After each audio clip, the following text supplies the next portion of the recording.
Afternoon, and welcome to voting list number 18. It is Friday, March the 28th. This is the Health and Government Operations Committee, and we have 11 days left of session. So I want to thank the staff for all their hard work to getting us here. I know that it's a lot of stress and a lot of work. And I want to thank the committee for all your hard work and the hours that people do not see that you spent in committee and at home and on the floor, and staff for all running from here to the State House, making sure that we get the folders, and the 3 amazing legislative analysts for the last minute work you do and for everything that you do for this committee. I am very honored and blessed to be the chairman and to have the support that I have here. So for the public, if you're watching, we're going to go through some of these bills fast, but we have seen them. We do a lot of our work in subcommittee. We allow everyone to come here, those who are for it or against, and we take a lot of input in writing and also oral testimony. Today, we're going to start with House Bill 757, which is Delegate Kaiser. It is titled Professional and Volunteer Firefighter Innovative Cancer Screening Technologies Program Funding. It is favorable with amendment, and the analyst is Aaron. It is also has a cross-file, Senate Bill 849, which is on third reader. It passed already, budget and taxed. Some of these bills are jointly assigned, and if we have them today, it's because we were waiting for other committees to vote on it as well. This one is jointly assigned with E&T. Aaron. So ENT is primary on this bill, and the version that you have is a reprint of the House bill as passed by ENT. It passed ENT unanimously. The bill as amended would increase the amount the governor may include in the annual budget for the Professional and Volunteer Firefighter Innovative Cancer Screening Technologies Program from at least $500,000 to at least $1 million. The Secretary of Health may use up to 20% of program funds to support research centers in collecting, analyzing, and processing program outcome data to assess and improve the effectiveness of clinical utility of the cancer screening funded by the program. The bill would take effect July 1st, 2025, and terminates June 30th, 2030.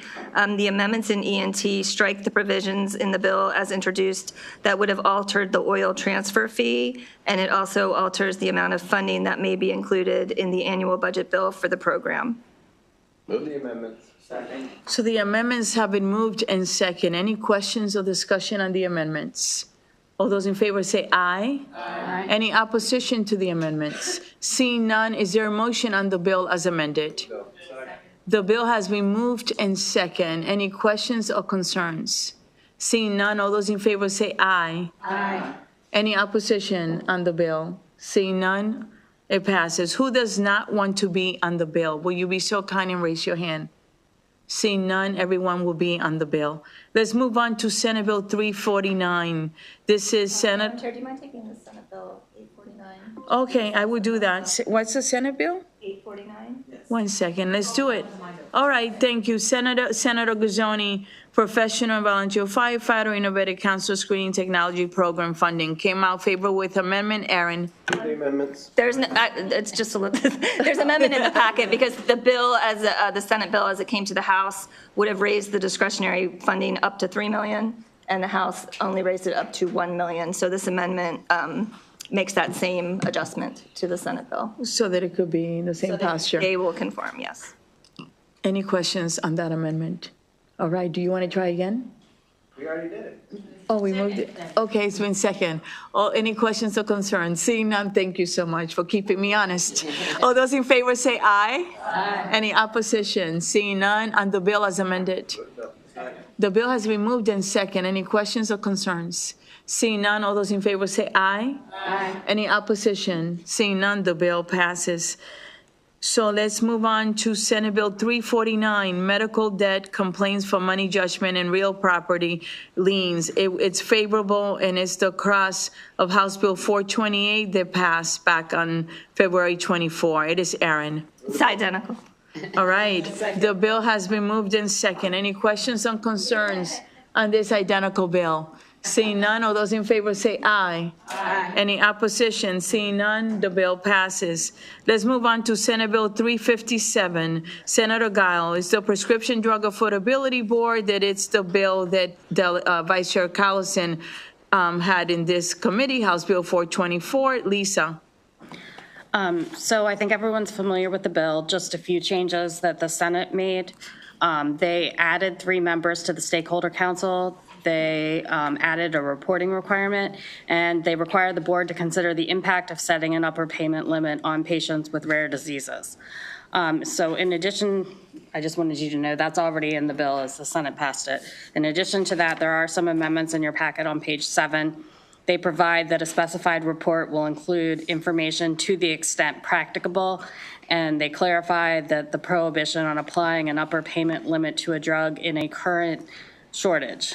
The amendments also clarify that upper payment limits will be set through regulations, and that specified provisions of law do not apply to purchases and payer reimbursements by federal agencies or federal programs that the state is preempted from regulating by federal law.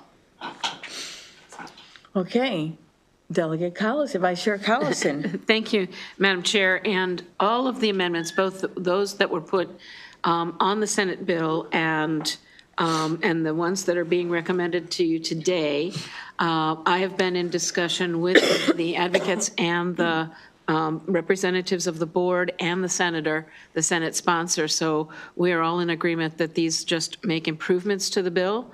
They make no significant changes in the processes, but clarify some of the processes, and like when it references through regulations in terms of how the upper payment limit is set. And it also responds to the issues that we heard on the floor around the concerns of those who are taking drugs for rare diseases by making sure that there is a more diligence around those considerations. So with that, I would move the amendments. Is there a question or concern on the amendments? No? All right. All those in favor say aye. Aye. Any opposition? On the bill as amended, is there a motion? Is there any question or discussion on the bill as amended? Seeing none, all those in favor say aye. Aye. Any opposition? Seeing none, the bill passes. Can you just give me 1 second, please? What, is there a question? There's a double opposition. Prescription drug affordability. The prescription drug affordability, what? See, they're looking. Sit over here and be really quiet. Can I tell you something? Aren't they great? They have your back. This is, okay. Just give me 1 second, guys. 1 minute.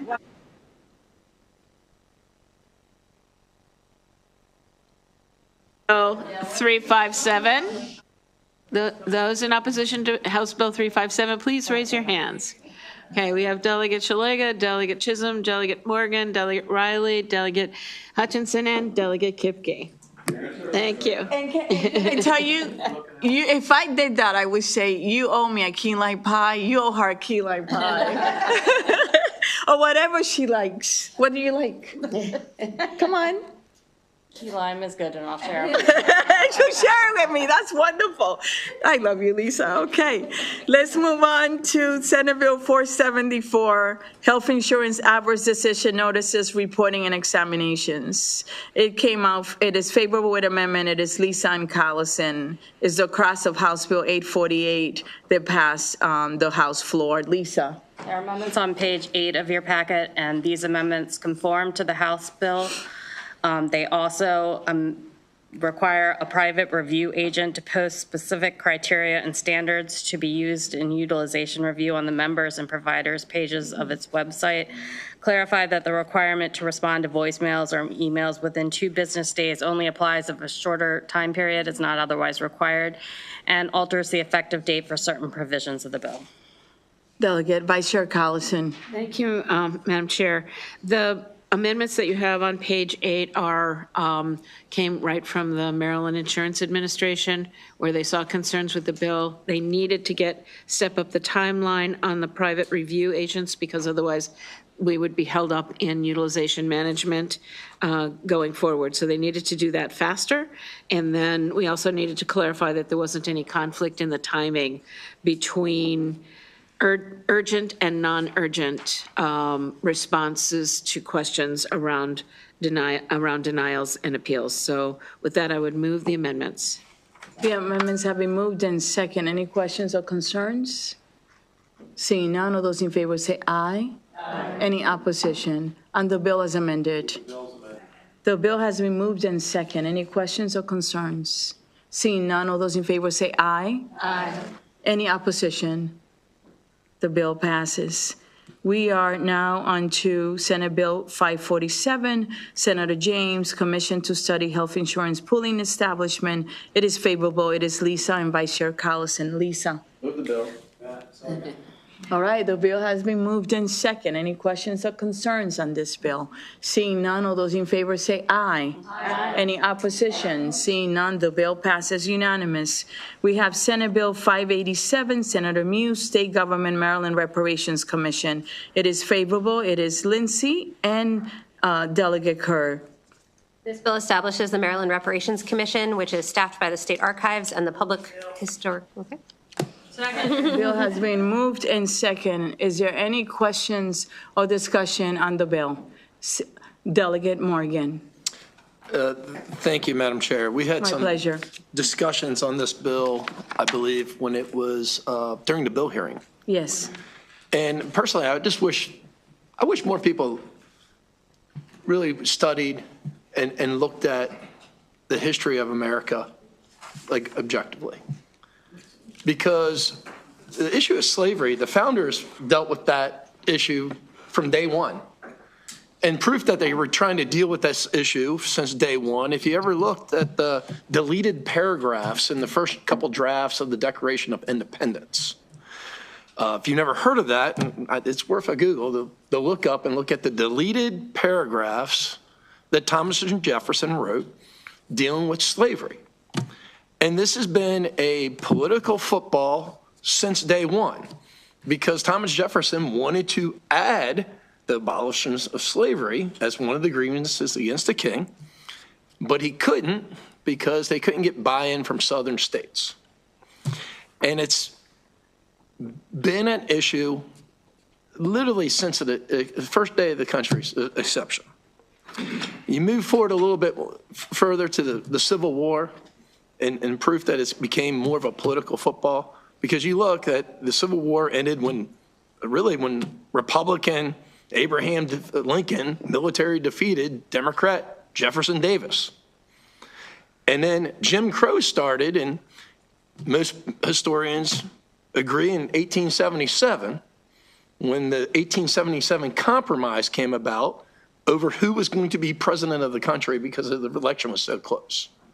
And part of the agreement, Republicans kept the presidency, but part of the deal was to pull federal troops out of the South, and that was the start of Jim Crow. And the legislation even says so much. And then we can go forward a little bit more. A colleague from Baltimore City, Delegate Rosenberg, asked about the Nixon strategy in 1968. And that was a strategy. You were absolutely right about it. But also one of the strategies that's led us to the predicament that we're in, you could go back and look at the comments by Lyndon Johnson a few years before that in the Great Society. We're going to have blacks voting Democrat for the next 100 years. And there were some explicitives in there. So look, this has been a political football since day one of the country's inception. And I would just think in the year 2025 that we were past this, because all the grievances are in the bill, everything I just listed, it happened well before I was born. So to think that there's some type of payment or that my children will be held accountable for something that happened in their great grandparents might have did. My family, half of them didn't immigrate to the country until like 1903. But to think that I think is completely ridiculous. And I still think this is political. So with that, there's some stuff in the bill I'd like to propose an amendment. And the first amendment I'd like to propose is that the final report that's set for November 1st, 2027, we speed that up to September 1st of 2026. If it's going to be held out here and held over everyone's head, let's have the final report issued before the next election so the voters can see if it affects them. I'm going to go ahead and let others talk, but Yep. I'm going to answer that for you. This is really important work, and it is a commission, right, that is made out of experts that are going to be actually looking at types of benefits appropriate for reparations, if that is even a decision that the group will make. It's not necessarily money. It has official statement of apology. It does have monetary compensation, property tax rebates, social service assistance, licensing and permit fee waivers and reimbursement, down payment assistance for the purchase of residential real property, business incentives, childcare, debt forgiveness, higher education tuition waivers and reimbursement. And then it has, it will look at the history of slavery in Maryland and the number of individuals whose ancestors were enslaved, right? It will look at inequitable government policies, and you did mention the Jim Crow era, which is 1877 through 1965. Yes. Which actually, out of that came law mandating racial segregation as policies in public facilities, and so many other bad laws that affected a particular community, right? That they're still paying for some of those policies. It also says that it will look at any other topic deemed appropriate by the commission. This cannot be done in a year. This would take so much time, and you want to do it right. And you want to do it right, and you want to be thoughtful, and I would actually oppose that amendment, because I really feel that it is not enough time to do it properly, to do it intelligently, to do it thoughtfully, to look at all the history and the numbers. Okay. And we want to do right. And that we pride ourselves here in having, a good work product and making sure that these commissions have the time that they need. And I don't want it to be political. You may say it's political. I disagree with you. Changing the day makes it political. I think that this is a commission to study, to look at. Okay, can I respond to that? Absolutely. Thank And you. again, for everyone, this is a discussion that is respectful, that you feel safe here. There's no judgment. We're going to have it. And I just want us to be respectful while we have it, okay? So, As always. okay, so first of all, thank you, Madam Chair. And You're welcome. You're completely right. It is a really respectful conversation, because these are conversations that we're told that we should talk about them, and then, no one ever seems to talk about them and bring it up. And there was a. We always do, correct? Yeah, no, we do here. And look, there was, during the Jim Crow era, there was horrible things done. But like I said, that was several generations. A generation before I was born, they corrected many of these laws. And again, it's not about, to me personally, it's not about equity. It's about equality, equality under the law, that we're going to treat everyone the same. That is the basic promise of this country. And as far as like the amendment I'm proposing, look, I looked through as people serving on this commission, and it's not a study, it's the comptroller.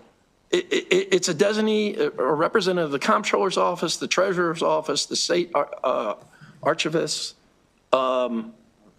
archivist. Look, it's the Black Chamber of Commerce. I don't see a single Republican that would be pointing on this board. Actually, if I may. Yeah. If I may, and thank you for allowing me to interrupt you for a second respectfully. It says the following members appointed by the governor, 2 members of the general public. It doesn't say whether it's Republican or Democrat.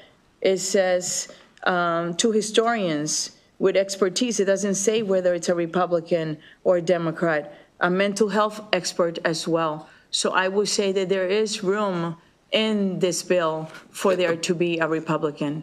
Appointed by the, The governor, okay, it is in there. my point, appointed by the governor, not by the minority party, it's appointed by the governor.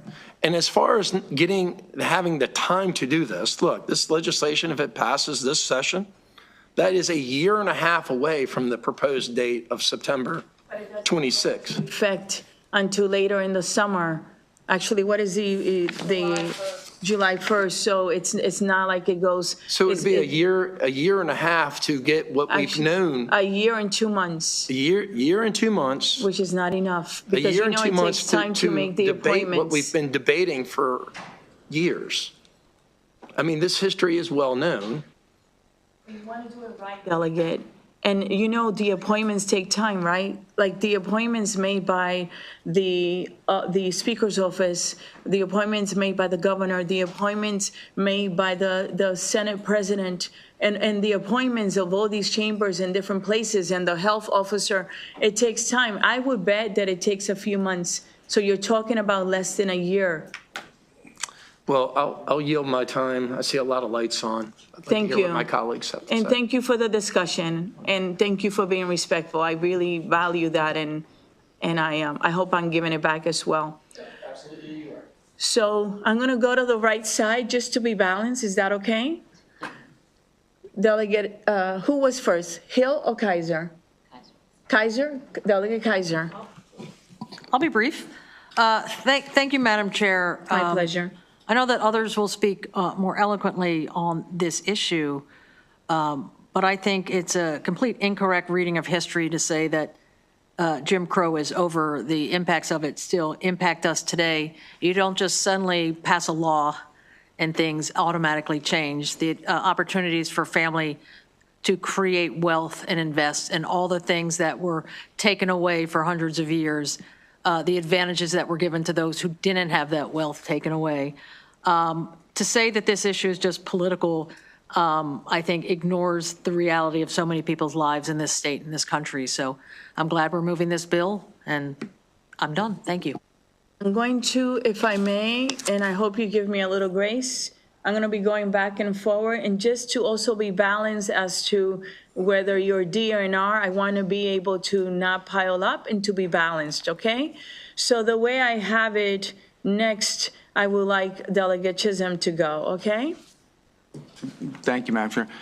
And I don't know if you can answer this question or not, but I was looking at it, and this is more of a technical question on, starting on it's at the bottom of page 4 going into, or bottom of 3 going into 4.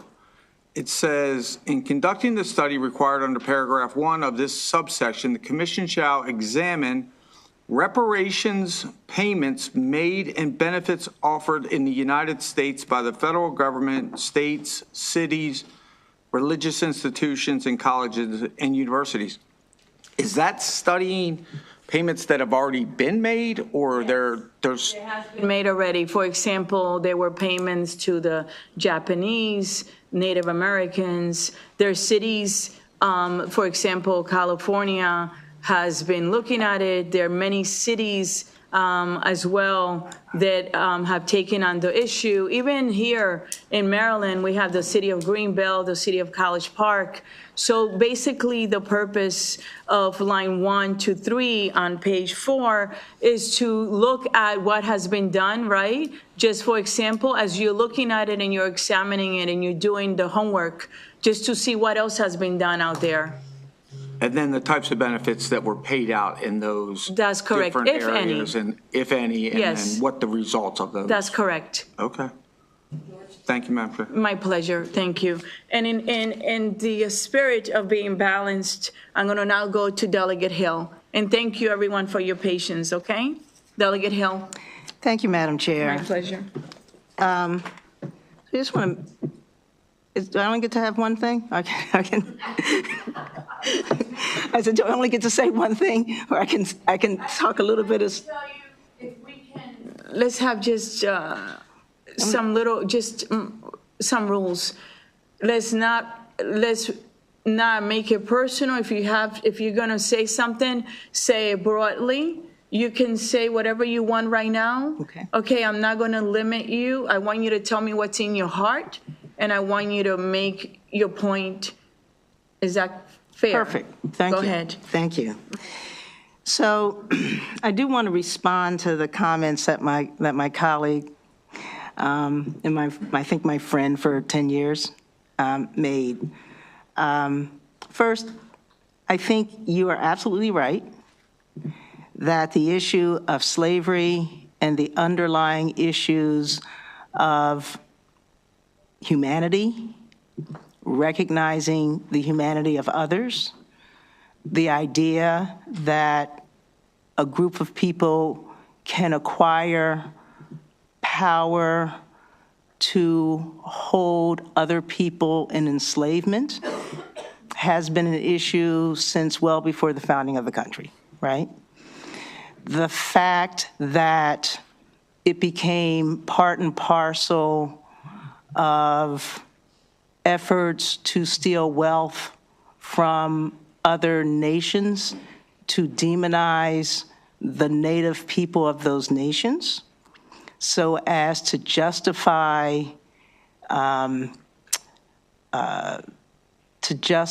civilizing them and controlling them is part of world history. It's not unique to the U.S., right? But I think there's a difference between saying that these issues were discussed during the writing of our founding documents and saying that it's resolved. I would argue just the opposite. Well, I mean, you said that if you look at the deleted paragraphs, the issue of slavery was discussed, and that this issue's been resolved.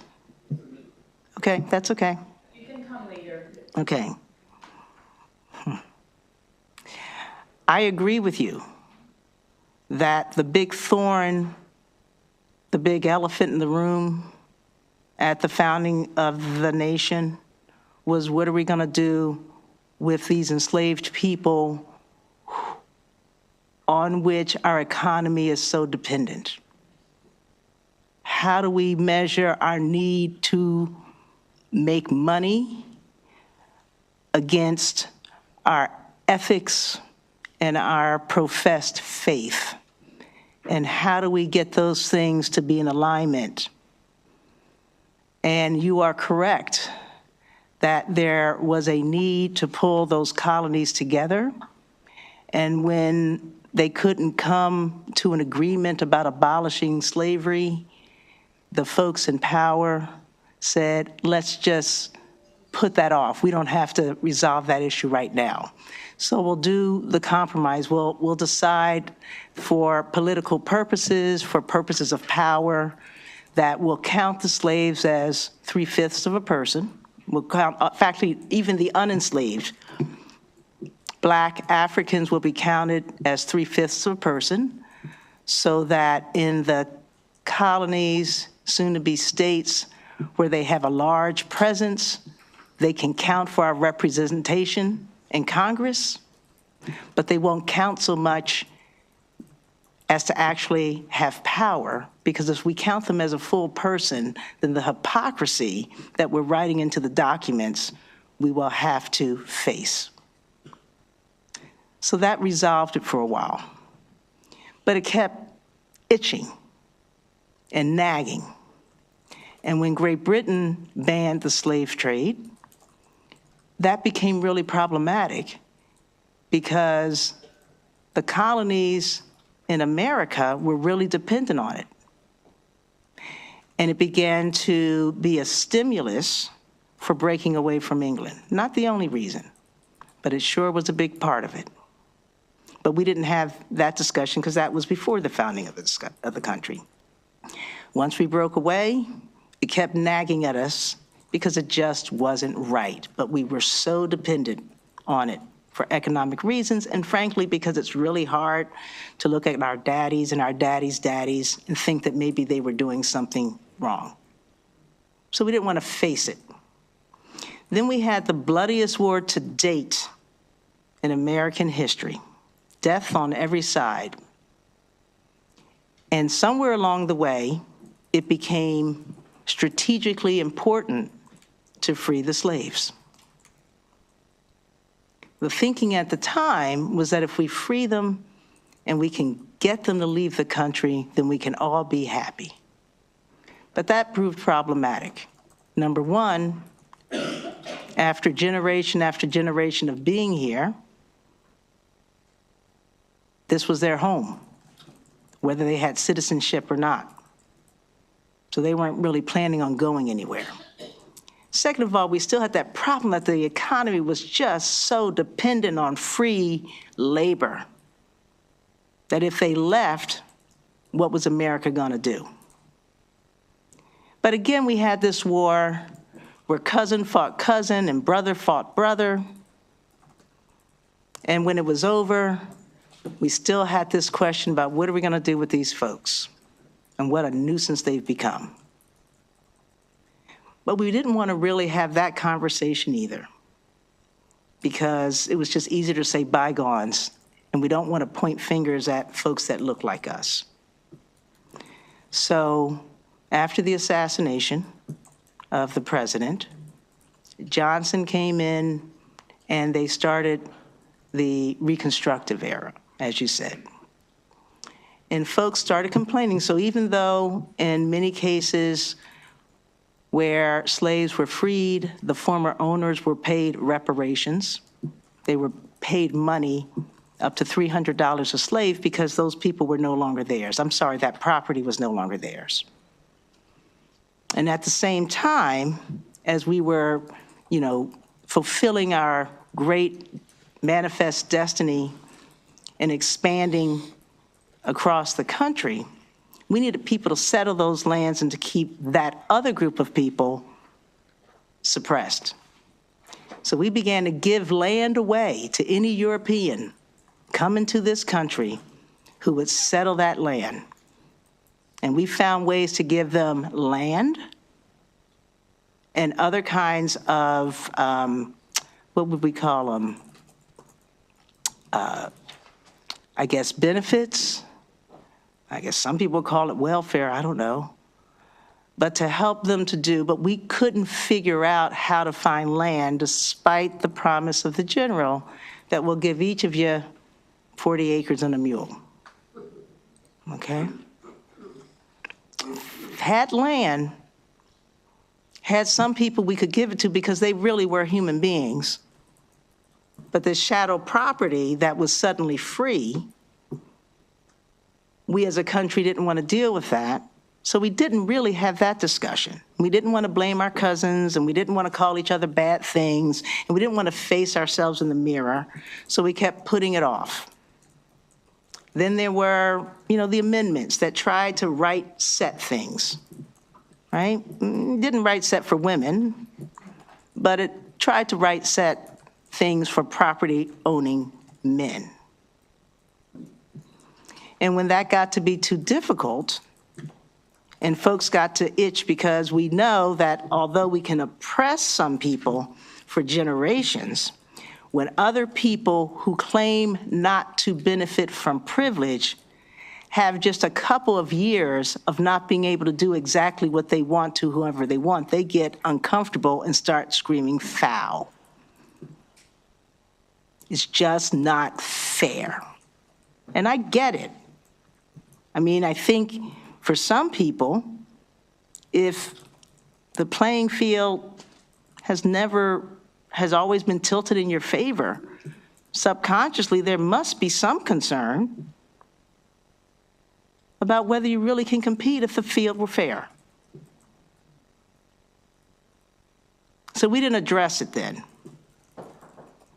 And then when things got real uncomfortable, when the black folk, the colored folk, the Negroes began to acquire, and folks started looking away, when folks who were disgruntled began to burn their properties and steal their properties and do all that other kind of stuff, the laws and the government didn't help because they weren't really entitled to the same rights because they weren't really citizens no matter what the Constitution and the amendment said, which is also why for so many people, for so many generations, it's been really important to say, can't we just go back to how we originally wrote those documents?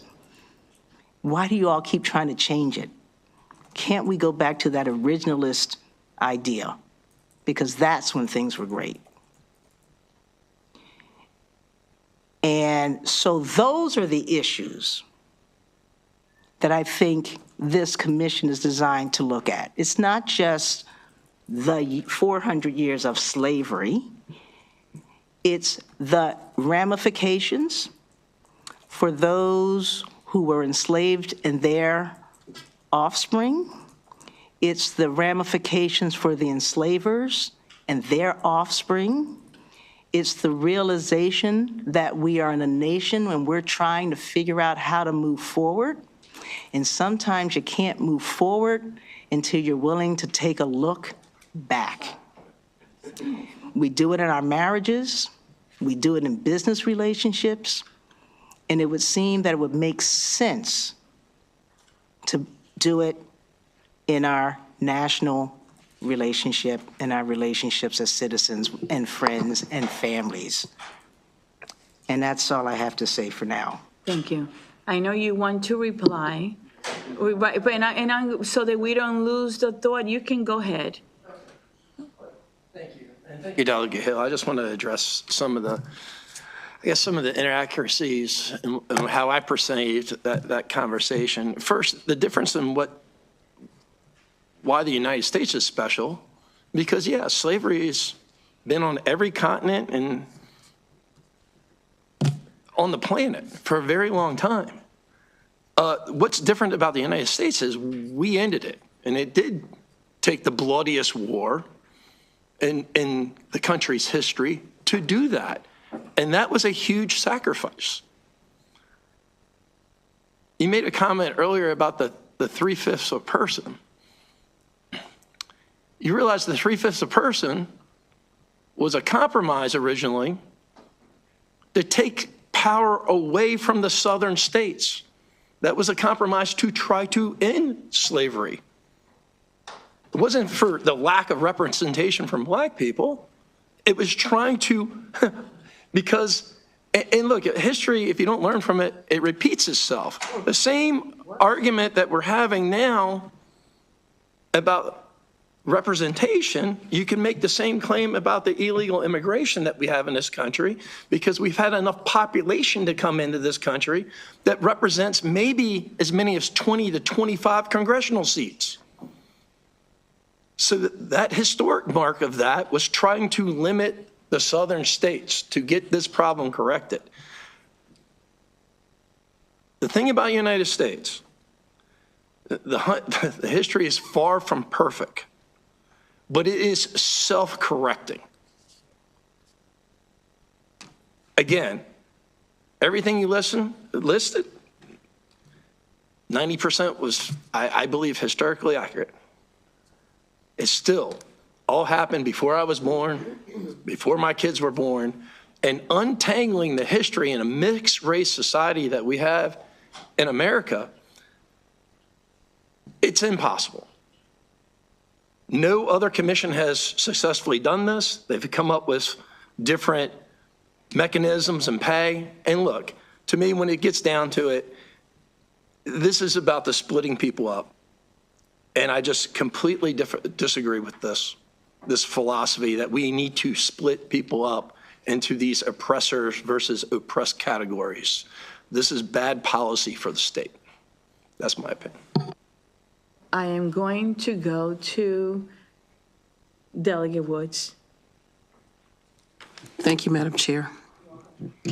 So this nameplate that you see sitting in front of you identifies me as Jamila J. Woods. I was born Justina Dorothea Stewart. My great-great-great-great-great-grandmother was Lena Ross. Lena Ross is the sister of Araminta Minty Ross, known to you all as Harriet Tubman. I stand here today because I am a direct descendant of slaves. I am here today to tell you that today, 62 years after my birth, that I and members of my family are still impacted by what happened in slavery. I stand here today to tell you that I have seen in my 62 plus years of life the impact of slavery and how it has impacted families, how it has deprived families. I stand here to say that no one is pointing fingers to say that you, those who are opposed, are making amends for the sins of others. What I am saying, though, is there are still people today, even in this room, who are benefiting tremendously from what happened during slavery. And while there are people in this room, present company included, who are still disparaged, whose family members are still in a bad place as a direct result of slavery, I believe that the importance of this study is to look at how we rectify the fact what happened, happened. It wasn't all good. It wasn't all bad. There were people who fought against slavery that were not of African descent. We know that. There were people who died because of their fact that they did not agree with slavery. The fact of the matter is that as long as there are still people today who are benefiting tremendously as a direct result of slavery, and as long as there are people today, people in my family, I love to take a walk down history's lane with you because I can show you, and I know a lot of historians in here, but I can show you some stuff and show you how millions of people are still impacted as a direct result of slavery. I and my family stand in that group of people who've been directly affected. Again, you all know me as Jamila J. Woods. I was born Justina Dorothea Stewart, and I could tell you things that you would probably absolutely, positively not believe that happened to me and my family, which were direct results of the impact of slavery and still impacts us today. Thank you. Sharing your story. And everyone, thank you for having a very calm, respectful discussion, right? I'm going to call on Delegate Riley. Okay. Thank you. Thank you, Madam Chair. Yeah, I believe what the bill is trying to do, and I'm very respectful of that, and I disagree with slavery 110+%. It was extremely bad.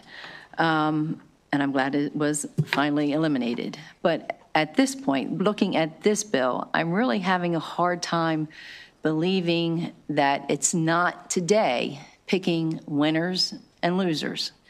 What comes back, I don't care what comes back in the report, it's going to still be extremely difficult to find out who would be eligible for whatever the situation, whether it's, monetary payment, or if it's a benefit, or if it's a tax cut.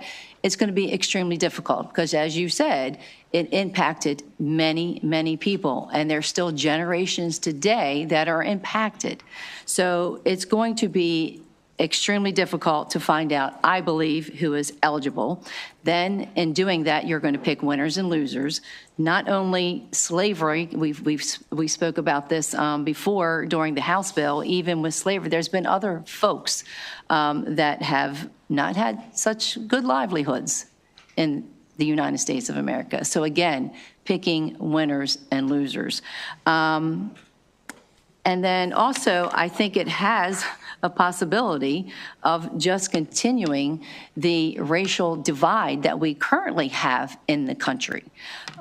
Because again, picking winners and losers. And I think there's just maybe a better way of doing it. And this state of Maryland, all of us have been here for a while. We've passed a lot of legislation that has spoken and has touched those that are in poverty. And probably a lot of these people that you're talking about that were descendants from slavery, those people probably are in poverty. So they have been touched with some legislation that we have passed over the years. And I think if we kind of focus on that instead of this, just again, repeat it, I think we're picking winners and losers. I think it's going to be very difficult. The economic divide, the hardship, and I think ultimately if we do come up with something that's substantial, it will bankrupt the state of Maryland. And so that's kind of where, I can't, how you look at bills and you say, okay, mark them, what the positives and the negatives. And when I look at this, I can go through all of my research and the negative column just gets longer and longer and longer. And, and I know that doesn't seem fair, but I just think that it could cause more of a negative aspect than a positive. So thank you, Madam Speaker. In your thoughts, if I may just respond, on page 4 of the bill, if you look at line 16, it states that the commission, right, shall include common procedures for evaluating evidence of lineage of potential recipients. Information necessary to be included in any application to verify lineage and receive reparations, if that's a recommendation, but it's not the only recommendation. Eligibility requirements for applicants, if any, including appropriate methods of demonstrating eligibility. And if you look at page 1 of the bill, it says individuals impacted by historically inequality means individuals having origin in any of the Black racial groups of Africa, individuals whose ancestors were enslaved in the state of Maryland. And when I was looking at some of the research, I found that in 1790, Maryland had a population of 319,000 people, and approximately 103,036 of them were enslaved. And how do we know that? Because there was a census that was done. So we have census that is done in the states. We have all kinds of birth records, all kinds of ownership records by a lot of these, masters and farms. And there's a lot of information that the archives has as well. And there's a lot of historical facts and documents. So this is why this is a commission it's made out of experts, and experts, like it says here, 2 historians with expertise in researching, right, enslavement and slavery. It is made out of groups. It is very intentional that actually have that history to make it easier. Is it going to be easy? I'm not going to sit here, Delegate Riley, and tell you that it's going to be easy, because you have to go back very far to try to be accurate, right? And at the end of the day, this commission will do that study and come back. And it's up to this body. At the end of the day, another bill will have to be put in, whether or not it is feasible to do. But at least this starts the conversation. But I thank you for expressing your concerns. I'm going to call on now, to be balanced, again, Delegate Taveras. I know I saw you for a while. You can go ahead. After Delegate Taveras, to be balanced, I will call on Delegate Shalega, okay?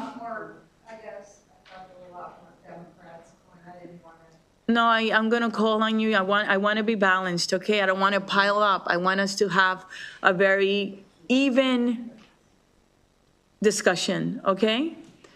But thank you anyway. I appreciate you. Delegate Taveras. Thank you. And I appreciate the spirit of the conversation and the respectfulness. I just want to make about a couple of points. First, I do want to say for those who may be a little foreign to this conversation. Georgetown did pass and created and established a reconciliation fund in 2019, funding about $400,000 to address direct descendants, given their participation of individuals that were affected due to enslavement, due to the school's participation in slavery. And in that spirit, I do want to say, as somebody who did graduate from several Ivy Leagues, that my entry point as somebody who came in under affirmative action was still less than somebody who had a legacy. Even though in most Ivy Leagues, they're only 5% of the pool, they are 30% more likely to be admitted, given the legacy of the families. In Princeton, it's 4 times more likely to be admitted. And we're talking about 1-2% of people, that actually even get accepted from those who apply. And just historically speaking, as somebody, you could, not to say to bring Hollywood into this, you could look at Gangs of New York. But, a lot of folks that did not seem, that were immigrants that came here, that were Irish, Italian, Polish, all over, Jewish, everyone that came here, at the turn of the century and were treated very poorly by this country, very poorly. You could tell the post the Great Depression, once they served in World War II, they benefited from the structural racism that existed in this country.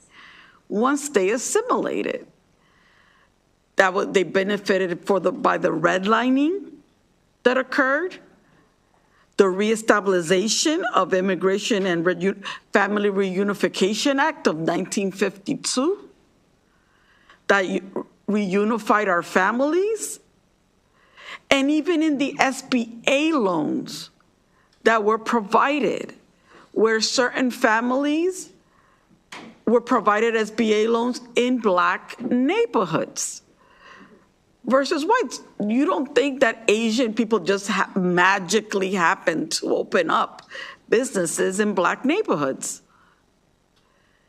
This is something that was orchestrated in our policies of this country. So when we talk about eliminating the racial divide and the contentiousness that we see in our conversations now, to me, what that really means is a return to the erasure of our contribution as a people of color and what we've done to build this country. This is an opportunity to rectify that. Thank you. Delegate Shalega. Thank you, everyone, for being so patient as you wait to be called on, okay? Thank you, Madam Chair. I have a few quick questions about the bill, and then I'd like to just make a comment. I believe it would be helpful if you asked for a progress report from this commission, maybe a year, 6/30/26, 6/30/27, just so you know where this commission is, where they're going, what they've looked at. How many times have we had commissions that haven't? Is it in there, Lindsay? There's a preliminary report due January 1st, 2027. It's on page 3, line 22. Because I was, line. So that's there. What's your next question? That's the final report. Oh, wait, hold on, let me go up. See, if you look at line 22, page 3, line 22. Yes. On or before January 1st, 2027, submit a preliminary report of its findings and recommendations to the governor. And so it's right there. Yeah, I appreciate that. I'm glad that there's at least some progress report in there. Thank you. I did read it, and I must have skipped that. I also, what about geographic diversity? Is there any opportunity to ensure that this potential liability that our state will take on has representation from people around the entire state? I think that this commission has 23 members in total. I would imagine that there's going to be a lot of geographic, people will come from different areas, and the governor gets to appoint actually 1, 2, 3, 4, 5, 6, 7, 8 people. So I can, definitely touch base with them to make sure that there is. But I'm pretty sure if I was a betting woman that out of 23 people, you're going to get the geographic representation. I hope so. So for the record, I'd like to just make that comment that it's important that people from across our entire state are represented on this commission. Do you anticipate a financial commitment from the state to either individuals, as has been outlined, and some folks have talked about lineage and you as well. So do you anticipate a financial commitment from the state to either individuals, institutions, or otherwise be an outcome of this commission? I can't tell you, I don't anticipate at this point right now anything because I'm not the commission. The commission is going to meet and come together, and they may not come up with anything, right? Because there's different choices. So I don't know what's going to happen. I honest to God, I don't have a crystal ball. I couldn't tell you, and it would be irresponsible of me to do that. Yeah, I would. I just hope they do the job as it is outlined in the commission, which is a thorough, intelligent way to come and meet. And there's different options. So no, I could not answer that in a responsible way because I don't know the answer. Okay, I appreciate that, but I would like to point to the many charges that the commission has that refers either directly or indirectly to some financial restitution being There's other made. things that are not financial restitution. Yes, it has both, but I would, it has both, but I don't know what they'll come up with. Right. We'll see when we get the preliminary report. Right, which will be when? January of 27? It will be on or before. January of 27. Yeah. Thank you. My pleasure. So, I just to make a few comments, of course, slavery's been around forever in the Bible. I just did a quick search in the ESV, 101 results for the word slave, starting with Abraham prayed to God, and God healed Abimelech and healed his wife and female slaves, so they bore children. That being said, clearly the slavery that happened from Africa to the to the colonies of what is now the United States was particularly egregious, and the way that Black people were treated on slave ships, and just the different nature of that slavery, I think we all acknowledge was horrific. And, they're having a commission that can have an acknowledgement of that, which I think we all here acknowledge and know and understand. We're all here as elected officials, and we understand that. I will say that I do have concerns about a financial obligation that this commission will put on the state, and that impact on, all of us. And whether you're white or black or brown or Asian or whatever your nationality, color, creed, religion is. I am concerned about that, and I also share the concerns that it will divide us. You know, all of us have family stories. My husband's grandfather's name is on the Gettysburg Monument in Pennsylvania, where he lost his life fighting to end slavery. He left a widow and children, and know that there was no help in the Civil War for the widows and orphans of the brave men, mostly, who gave their lives to end slavery. And, you know, how will my children feel when they're handed a bill to pay for something that their ancestor gave his life for? And all of us have other ancestors that came here after, much later. You know, family immigrated to flee World War II. And, you know, although I appreciate what Delegate Taveras said, but they came with nothing but a suitcase. So they didn't, you know, they've struggled as well. So, you know, I appreciate the desire of the commission to acknowledge the horrors and terrible inhumanity that was done to the black slaves that came to this country in an inhumane and beyond disrespectful way.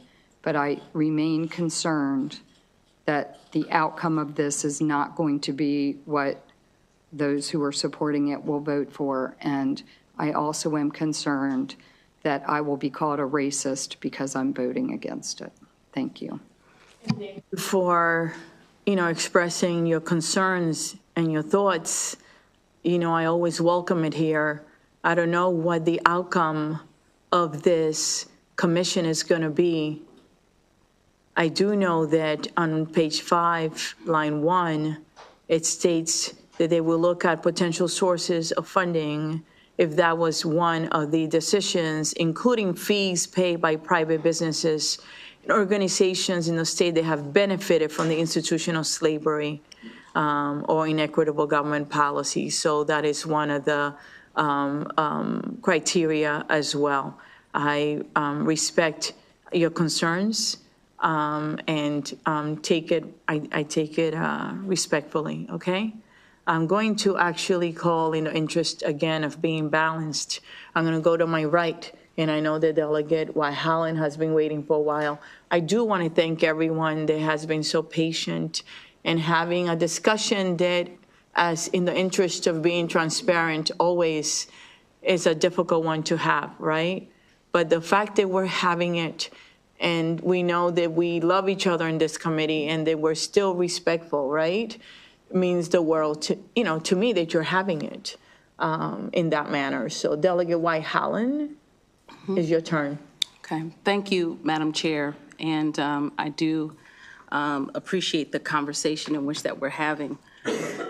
We each carry around our own histories, and I just thought it would be helpful, given the life that I carry within me, to acknowledge my lineage and legacy that I carry. Because I am the granddaughter of a World War II veteran who earned a Purple Heart and a Silver Star, Reverend Clinton T. Colbert and Moselle B. Colbert, who too have made her contributions working in an arsenal down in Tennessee. My grandfather worked the gas line and was able to contribute his time during the World War II on Normandy Beach, again, taking on some of the most dangerous, as a black soldier, most dangerous jobs during the war, and returned to a segregated South in Georgia, where his contributions and his sacrifices weren't always respected or acknowledged, to the point where he returned and his house was firebombed by the Klan. And so he left Georgia and he went to Michigan after meeting my grandmother. He was able to then benefit from the GI Bill and was able to secure a home. But it's important for us to be reminded that during this particular time, there was a practice known as redlining. that was perfected in Baltimore, Maryland. And because of those practices and unfair housing practices and discriminatory policies, my grandparents' home that they initially purchased together, they were in a red line zone. And so while my own grandparents' history won't necessarily be examined by this commission, I wanted to simply lift up my family's history, given the fact that there are many in this state who have a similar history and experience, and recognizing that this commission will be examining this period of time because of not just slavery, but the post-Reconstruction era, Jim Crow, or the Nadir, right? During post-Reconstruction, looking at all of the policies, practices, and procedures that have taken place that have shaped and molded our environment, our communities. And so again, I think it is important to state how we carry this. This is not political, this is real. And with something that we cannot easily dismiss, that systemic racism still remains and is deeply embedded into what we see and experience even today. It is a part of what we see in our practices and our policies and even in our culture. And so, yes, there are beneficiaries of this system. And yes, there are those who suffer then the consequences of carrying the burdens of these decisions. And so this is trauma that is not only from the past, but it is something that is carried down and even into the life that I am carrying right now. So despite the progress that this nation has made related to voting rights, related to housing, related to civil rights, justice has yet to prevail.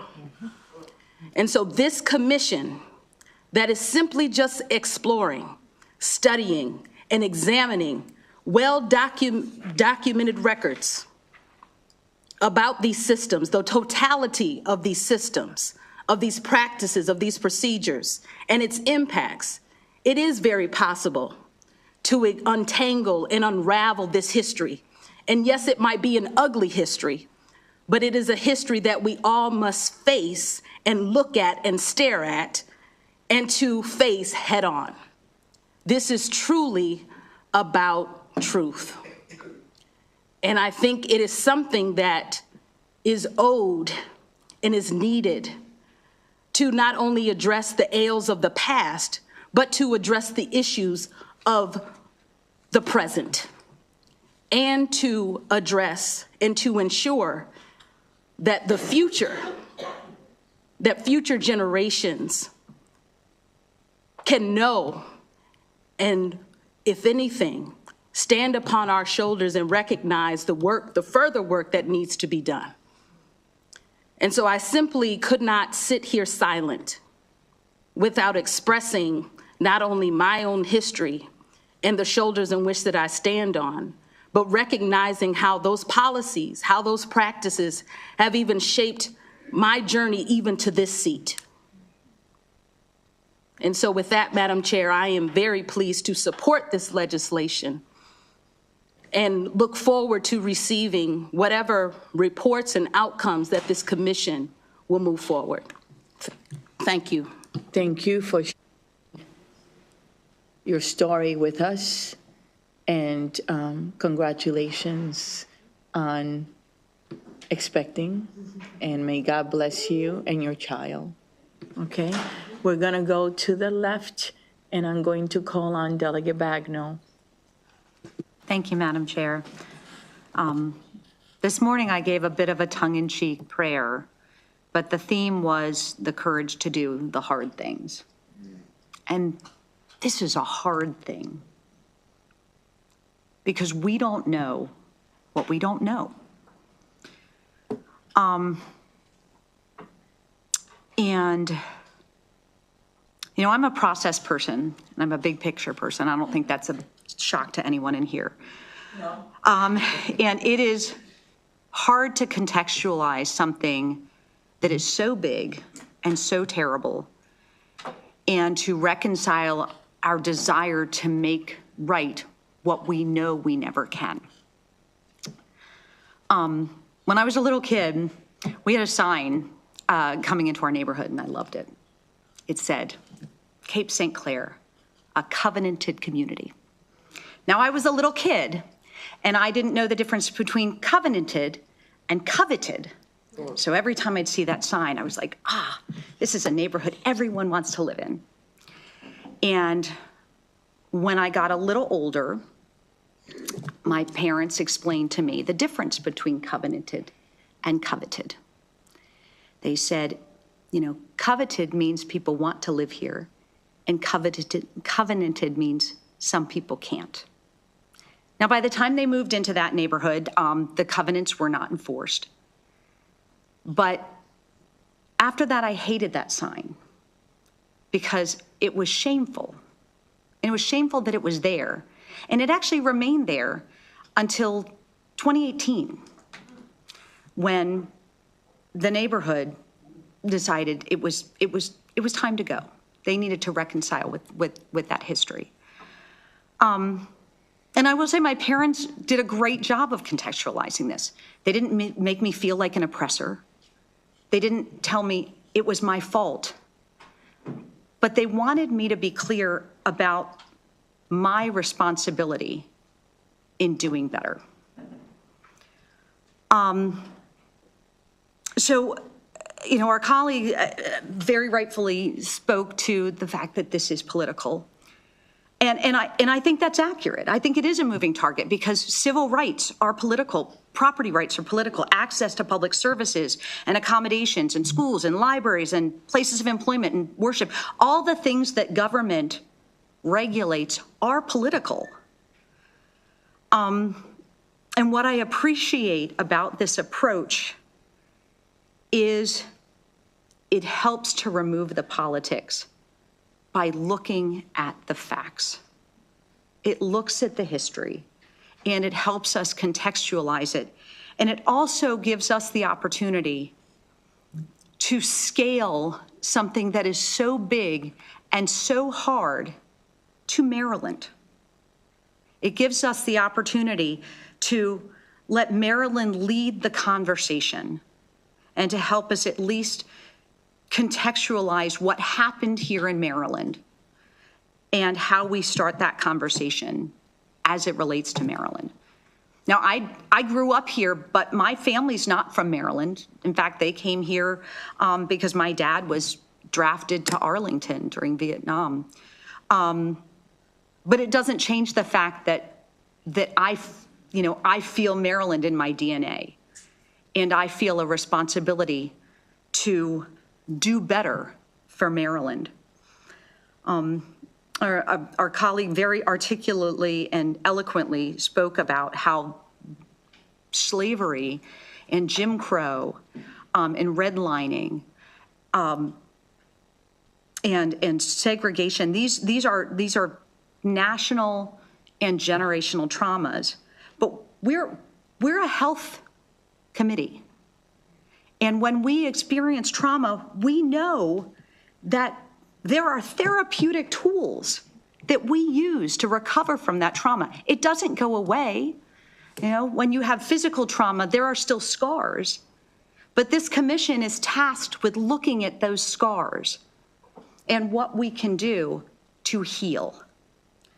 So I am very proud to cast a vote for this commission because I think it will help us. I don't think it will divide us. I think it's quite the opposite.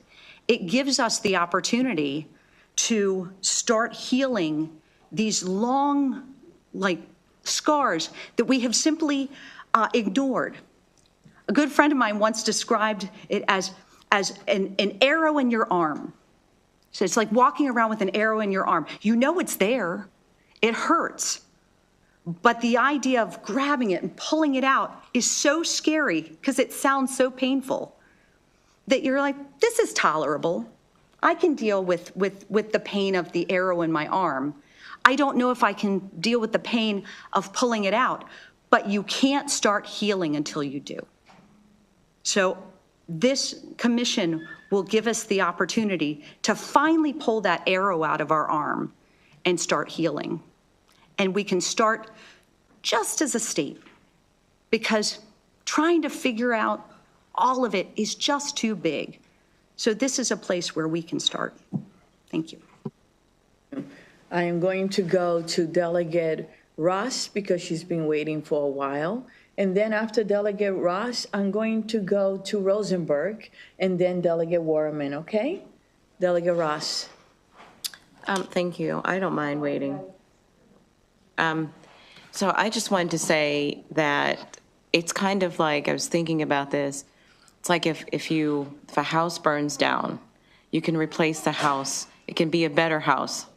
But everything that was lost in that house it's still lost. You can't get that back. So you have to take a step back and try to determine how to make that right for the people who lost the house and the things. And you've got to try to figure out how to make them whole. So that's not always obvious. You have to, some things are priceless, and you may have to, you've got to really look at it. So that's what this commission is to me. It's a lot of this is not obvious, right now, how we can make that better for African Americans today. And it takes some time. That's why I don't think that the amendment is the right thing to do. I think you have to be thoughtful and really think about how can we, make this right. Some of this is just, to Delegate Bagnall's point, you can never really, make right, but you've got to take a step back and look at it. So that's the first point. The other thing I wanted to say is that I really just wanted to speak to this idea because I've heard this a lot for years, that, reparations are somehow a punishment. It's the sins of the father and the son should not have to pay for that. This idea that somehow it's like a bad thing. So I think, and that's just not true. As long as you view it that way, you will always see no matter what I say or what anybody else here said, you will always feel like people being made to pay for the sins of their ancestors is not right. And that's a popular idea, but that's not what reparations is at all. It's really the state saying that we will be accountable for this, that it happened on our watch. This is a government saying this happened on our watch. Slavery was legal to do. The fact that the slave trade was not, at least it was not deemed as a crime against humanity, is on us. Like, we made that lawful. The slave trade it should have been a crime. It was assault, it was kidnapping, it was theft, it was things that are illegal today, forcing people to work for free. Like, it was all of these things that we all know today are not legal.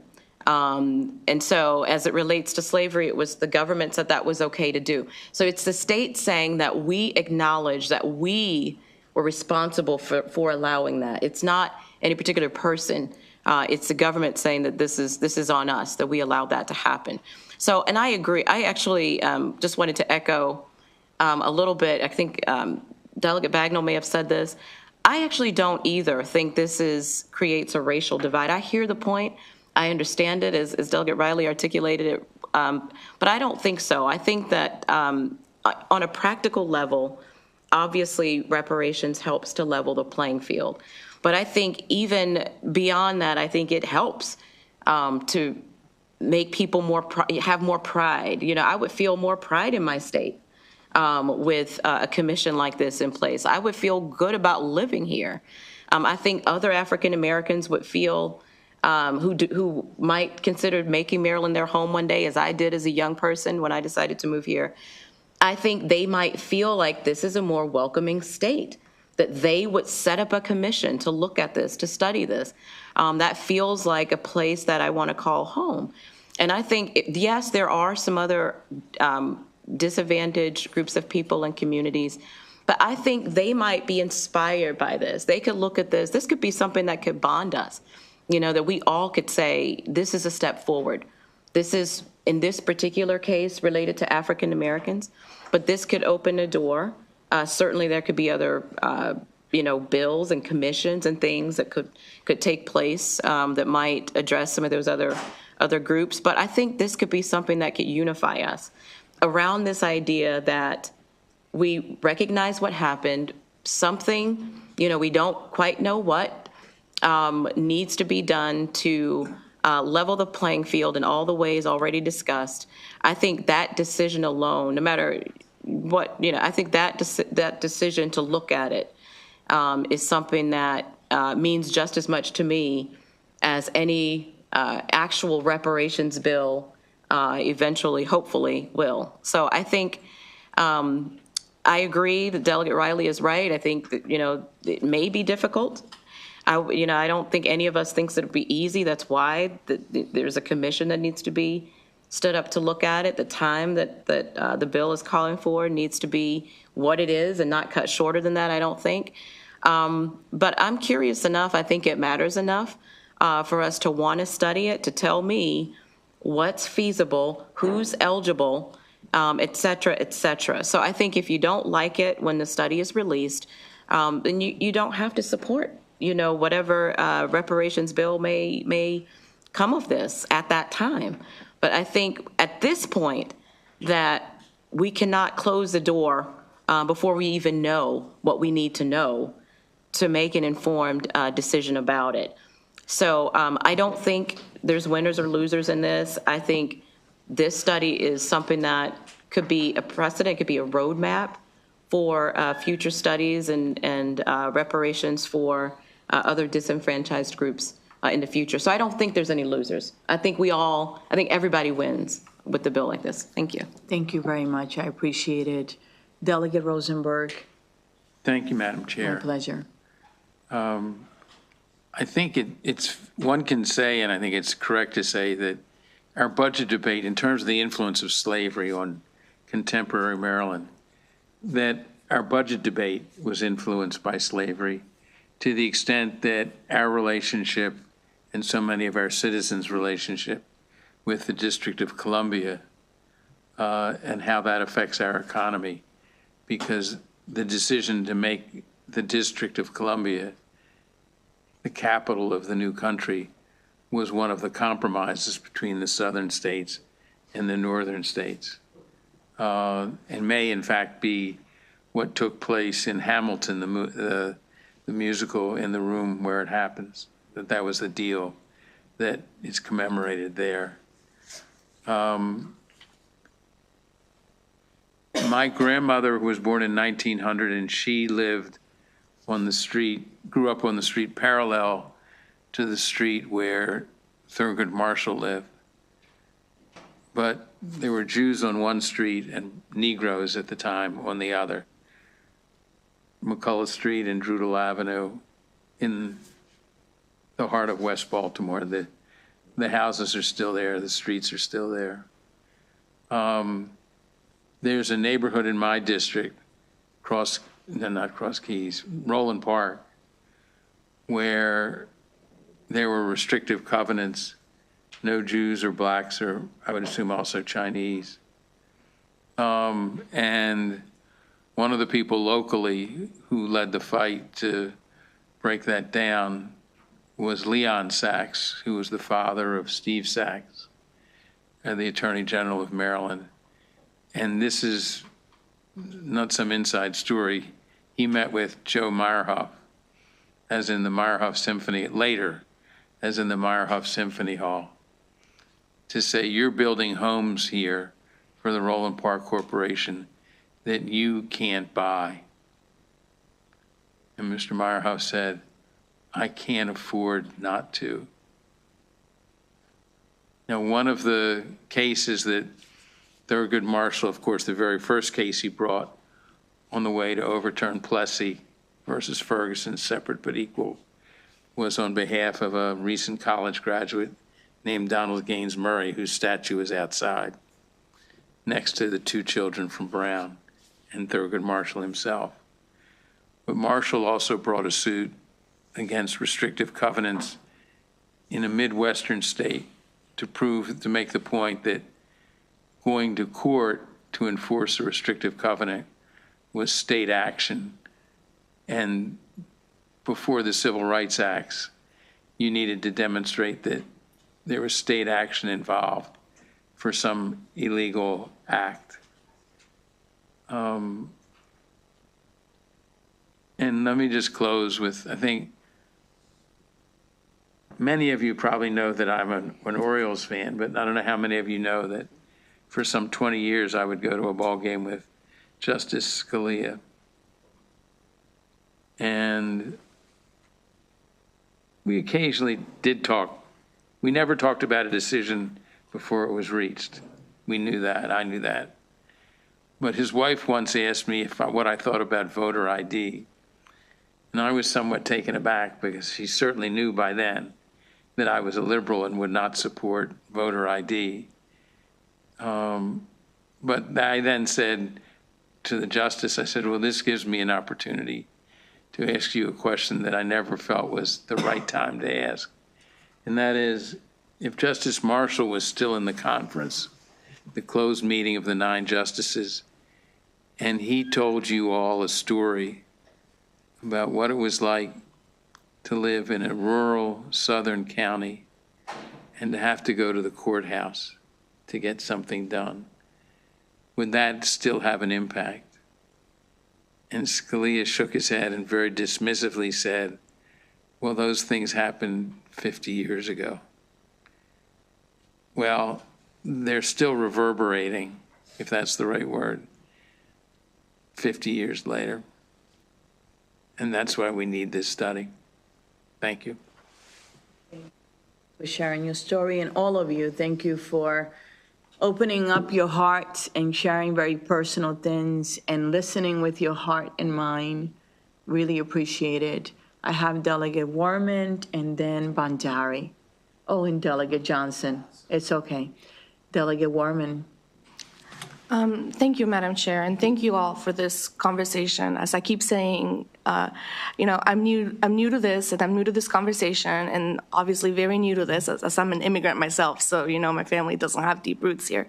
But what I will say is, I'm very glad to see this bill come forward. I come from a culture where, and actually, when one of my colleagues across the room was saying earlier, where our cultures are now mixed, and we don't really, because we're so mixed, that mestizo is what we're called in Mexico, with the Spaniard blood and the native blood, we're so mixed that there's no differentiating on where one ends and one starts. So I can't tell you. I can tell you what my genetic makeup is, but I can't tell you much about which side of the continent my family came from.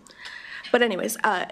It is nice to know that this commission will explore all of those historical things that my colleagues were saying, because this does deserve to be studied.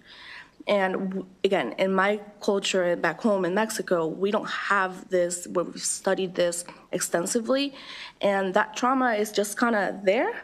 It's not really acknowledged, and it's really nice to see this being brought forward. So I just wanted to put that perspective out there. Thank you, guys. Delegate Bandari. Yeah, thank you, Madam Chair. I was not planning to speak, but I would like to share something about this bill. Primarily, I've done extensive research on racial history during my graduate study, and I am looking this bill as a very thoughtful and necessary step, understanding our past and healing. And in the meantime, I'm remembering my professor, Cedric Hearing, who passed away, who has done a lot of extensive research. I think this commission will be benefited from his research. And this commission, I'm looking, is not about assigning blame. If we understand, assigning blame, we can't change the past.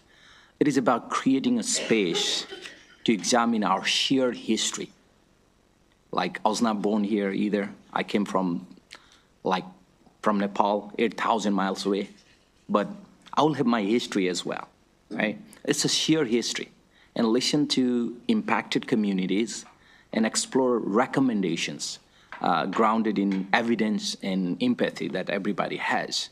And I do understand that there is a concern about the implication of this study, particularly around the cost or fairness. Those concerns deserve to be heard as well. But I believe that a respectful and a very transparent process, such as the one this bill proposes, is exactly how we bring people together, not divide them. And the bill, as I read, does not promise any immediate payouts. It promises research, public engagement, and recommendation. That's what our university does all over the states, and therefore we have the best education on earth. It is a chance to ask difficult but important question. As Chair mentioned, what is the legacy of policies like redlining or segregation in our state, and how have institution benefited, and what can we do to build a more just and inclusive future? And at the closing, we all know that we don't know where we were 100 years ago. We don't know what happened after 100 years ago. The houses, the car we are using, some stranger will be there, right? We know that for a fact. And we are in 447th General Assembly, and we should be proud.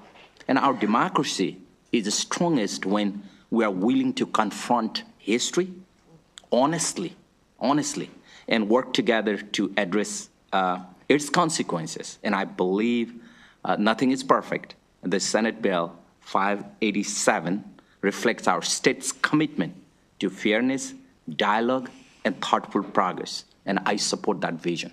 Thank you, Madam Chair. For your comments. I don't see anyone else except Delegate Johnson.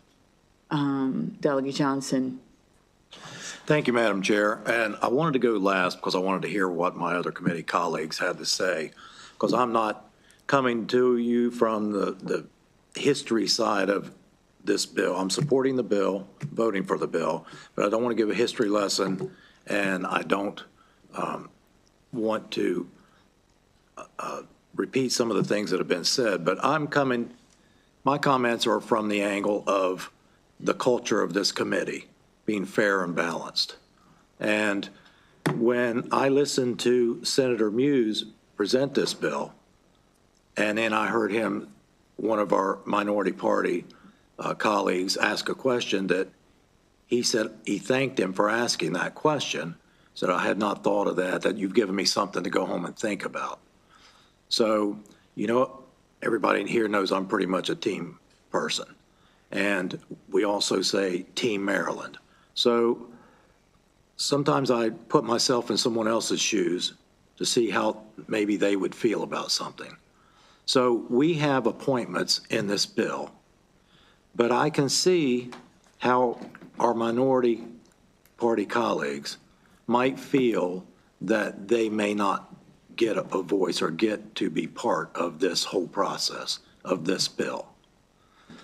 So I think it's important that we have someone from the minority party on this commission to take part in this process, to look at some of the historical facts, to have the conversations, to ask some questions. So we look at it from a well-rounded point of view. So when we talk about the process, we were all part of it. When we come up with some recommendations, we all took part in that. And as Delegate Ross said, I think it would better bond us.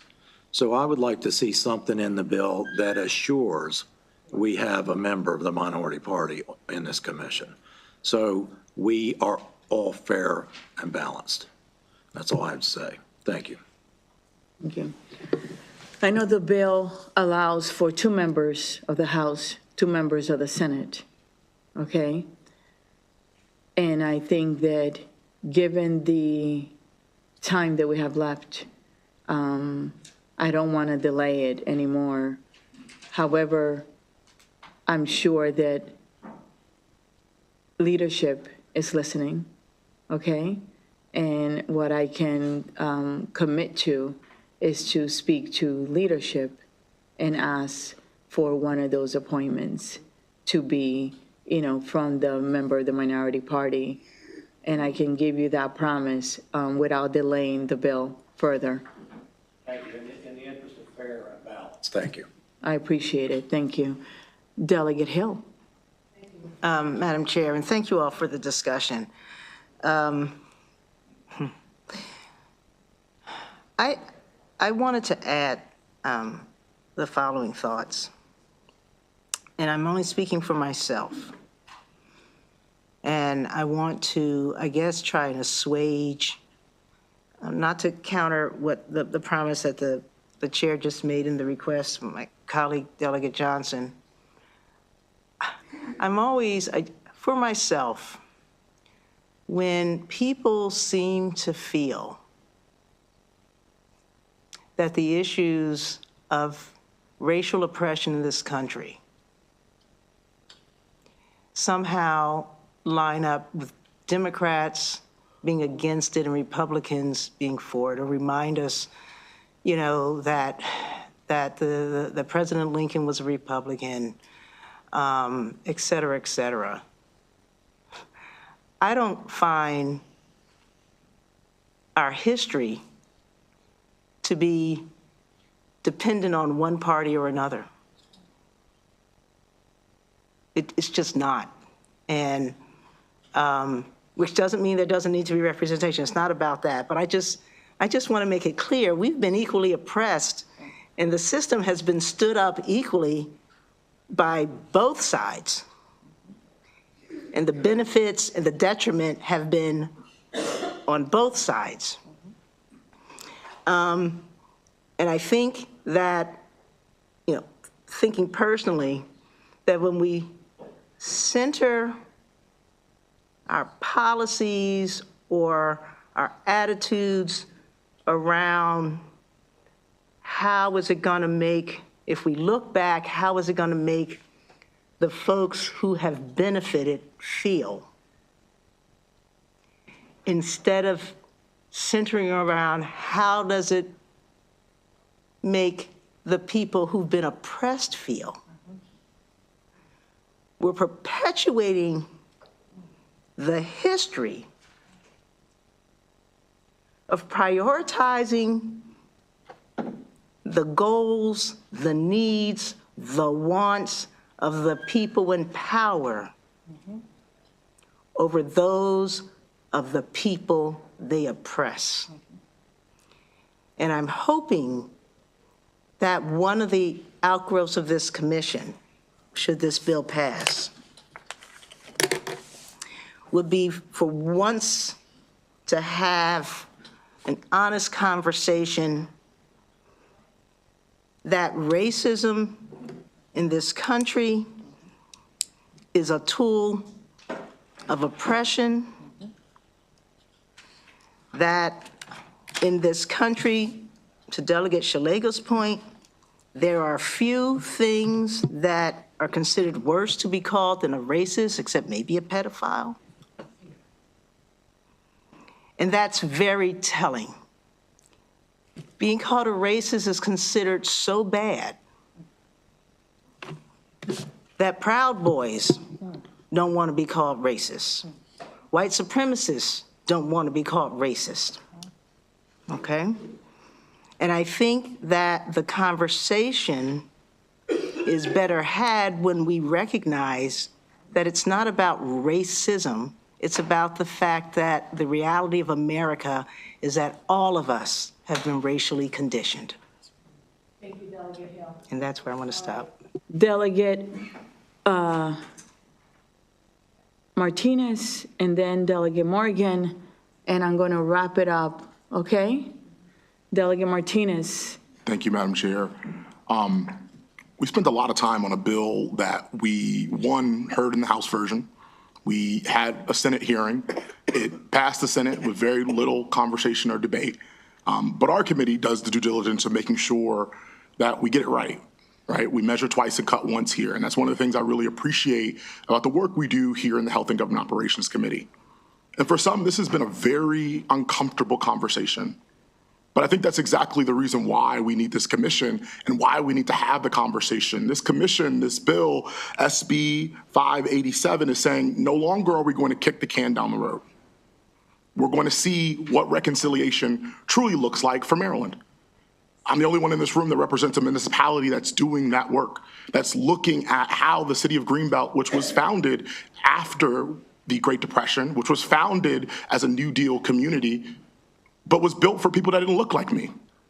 And now I get to represent each and every one of those bodies in the city of Greenbelt here in the Maryland General Assembly. We're having a difficult but necessary conversation, one that I know many people do not want to have because it is going to unearth truths about our state, a state founded in 1632, one of the oldest states in this nation that has a history of perfecting some of the most inhumane ways of treating people. We serve in a building that was built by Black bodies, but there is no acknowledgement of that in the walls, right? You don't necessarily see that in the chambers. We're serving in 2025, and we just got our first Black body as a presiding officer. There is history here that has to be discussed and acknowledged, and it can't just happen in living rooms across our state. It cannot just happen in conversations and passing with friends of all stripes and all parties. It has to happen in official capacity, because it matters to the people I represent. It matters to the communities and neighborhoods that a lot of us represent. We talked about racial covenants, right? I represent Prince George's County. My district had the most of them, the most restrictive of them. University Park, Riverdale Park, Hyattsville, Berwyn Heights. These are places and spaces that I could not afford to buy a home, but wouldn't even be able to if I could in the times in which these places were created. This conversation is going to be uncomfortable. It should be. Because so many people, like the delegate from Howard County said, decided that looking at the faces of their grandparents, their parents, their aunts and uncles, and saying, you did something wrong was too difficult. Thomas Jefferson was mentioned today, right? And the complexities of our founding fathers. Monticello is a monument of the disgrace that is slavery that still exists. You can go visit. There's so much that we do not discuss. This commission is just saying, let's talk about it. Let's have the conversation. Let's put it on the table, and then let's decide, like we do on so many other issues. And so I think a yes vote on this bill to advance it to the floor says that we are willing and ready in 2025 to face our fears, to look at our racial history and understand the imbalance of it. I think it's a very dishonest thing to sit here and say that this is going to cause something that already exists. There is racial tension. SB 586 didn't start that, and nor is it going to end it. But refusing to have the conversation, us capitulating to the feelings of those in the majority, is how we got here. And so my vote today says, I'm willing to have the conversation. District 22 wants to have the conversation. Our mouths are ready to talk about this. And so I am really appreciative of you, Madam Chair, for your leadership of us getting to this point. And I look forward to voting for this bill on the House floor. Thank you. Again, I want to thank everyone for being respectful. We're going to end in a respectful way. Delegate Morgan, after you go, then I'm going to speak and I'm going to end in a respectful way, okay? First, I'd like to thank our chair for running such a well committee today. Look, it's a difficult subject, and no one's denying that. I will say that, I appreciate everyone's opinion in here. I really, really do. I will say that when we read the legislation, I look at the words on the paper, and words have meaning. And the word reparation means, the definition of it is making amends for a wrong one has done by paying money or otherwise helping those that have been wrong. That's what the word means.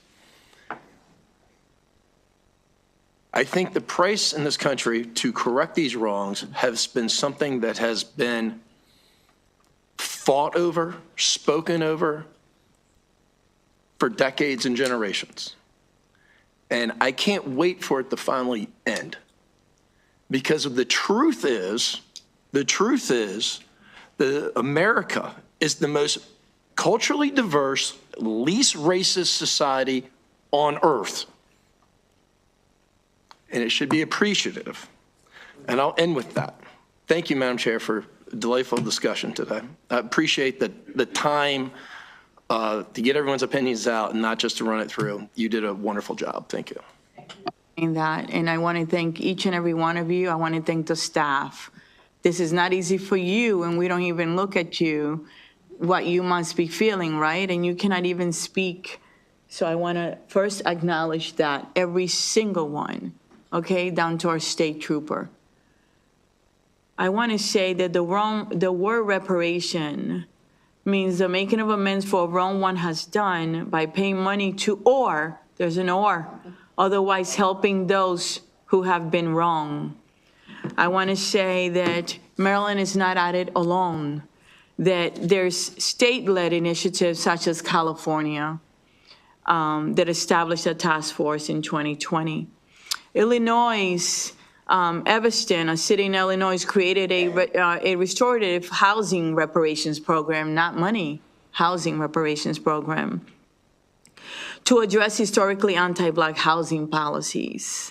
Other states, several other states have introduced legislation or established commissions to study it. North Carolina, Massachusetts.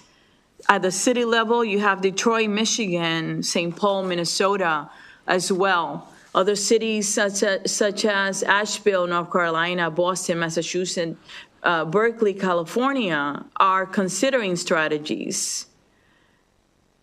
Unfortunately, the federal government has not done it. And what happens with so many of the other policies that we have in this committee, whether it's prescription drug affordability and other policies, the states are having the conversation. As of March 6, 2024, there were 22 localities, including Washington, D.C., that have approved a reparations commission or task force, and many other states. This is a commission that was actually well said by my colleague Bandari, to research, to have public engagement, to make recommendations. Is reparations one of them? Perhaps. Is it the only one? No. Did we give, as a body, if this were to pass, did we give some kind of guidance as to different types? Yes. Is it restricted as to who will benefit? If it were a recommendation, yes. Very limited to Maryland. I want to stop there and just say thank you for having it. I know this is heavy, and I feel it in the room.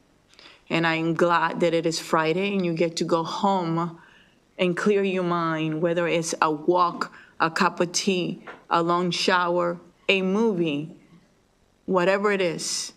Or you can actually join Delegate Shakurian for her run. I will not. I will not, because I do not run. My knees do not run.